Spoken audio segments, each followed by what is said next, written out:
Je ne sais pas si vous avez fait le même constat, mais il y a une expression qui est souvent utilisée lorsqu'on veut parler des résultats des élections présidentielles au Gabon. Certains éditorialistes, analystes politiques, des médias nationaux et internationaux ont souvent l'habitude d'utiliser une expression.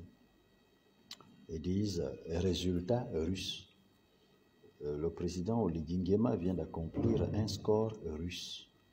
J'avoue que ça me fait un peu rigoler, car lorsqu'on connaît la charge sémantique péjorée de cette expression, comparativement à ce qui s'est passé au Gabon, j'ai l'impression qu'il y a soit là-dedans de la médisance, de l'ignorance ou de la mauvaise foi. Quand les Occidentaux parlent de score russe, ils savent très bien ce qu'ils y mettent. On dit qu'un résultat est russe ou un score lorsqu'il ne s'est pas passé de manière démocratique. En fait, c'est dans le jargon des Occidentaux, des Européens, des Américains. En d'autres termes, il s'agit d'un score rocambolesque obtenu par un candidat par des moyens qui ne sont pas très commodes, des moyens qui ne sont pas démocratiques. Vous savez, selon les médias occidentaux, peut-être les médias américains, ce qui nous est souvent rapporté, c'est que les élections en Russie, ce sont des élections qui se passent avec des bourrages des urnes, la répression, les menaces, les arrestations, la tricherie, placer des candidats factices, des candidats tartempions, juste pour faire de la figuration. Parfois, les populations sont forcées d'aller voter juste pour faire le nombre et pour montrer au monde entier qu'il y a eu une forte participation. C'est tout ça qui expliquerait, selon eux, le fort taux de participation, faible taux d'abstention et les résultats incroyables obtenus par les présidents de ces pays.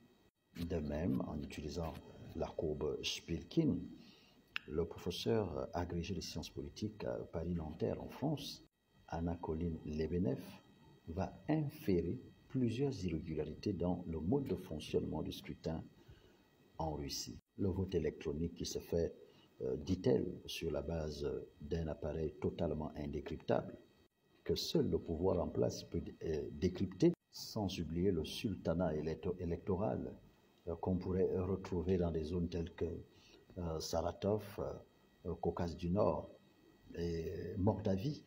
Et dans sa diatribe, elle condamne fermement la question du vote en 3 jours et le fait de forcer les citoyens à aller voter, le vote dans des zones annexées qui sont totalement inaccessibles aux opposants.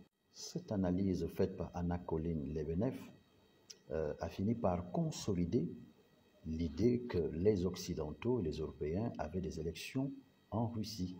Bon, n'oublions pas aussi que celle qui fait de telles analyses est déjà réfugiée en France.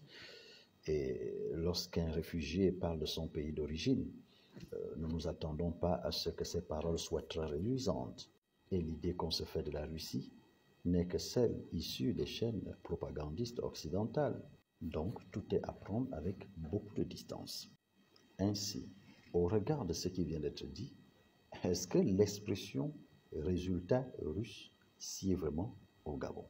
En d'autres termes, est-ce qu'on peut dire que le candidat Brice Clotaire Oligui Nguema a gagné les élections avec un score russe ou avec un résultat russe? Je pense que l'expression « résultat russe » que j'entends souvent dans les chaînes de télévision et sur Internet est totalement impropre pour ce qui est des élections qui se sont passées au Gabon. Car tous les candidats avaient la possibilité de parler, personne n'a été enfermé, les médias étaient libres, satiriques parfois, on n'avait forcé personne à aller voter, même les mamans de 85 ans venaient de leur propre volonté donner leur voix, totalement différent de ce qu'on reproche à la Russie.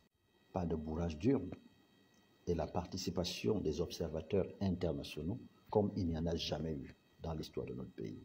Le comptage des voix s'est fait en ligne, devant tout le monde, en direct.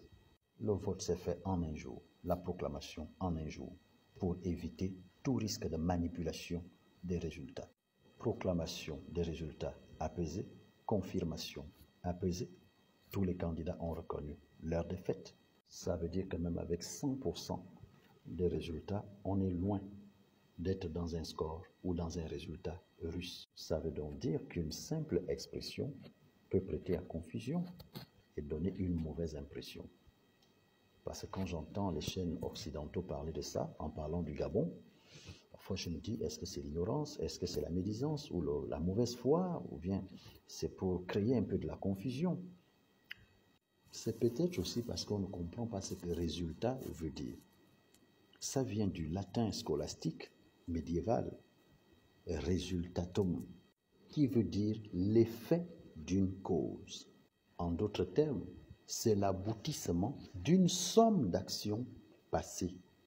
Alors, en parlant de résultats russes, cela laisserait entendre que le résultat obtenu par Brice Clotaire Oligui Nguema s'est fait par des mécanismes qui ne sont pas démocratiques, par des moyens qui ne sont pas démocratiques.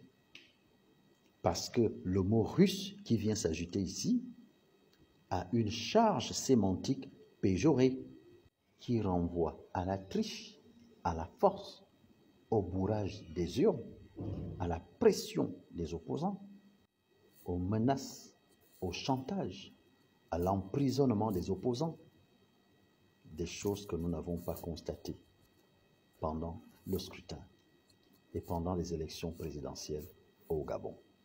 Par conséquent, ce qu'il y a lieu de dire, c'est que le président Oligui Nguema a gagné ces élections avec un résultat démocratique. Car c'est le peuple lui-même qui l'a choisi à une écrasante majorité suivant des moyens démocratiques.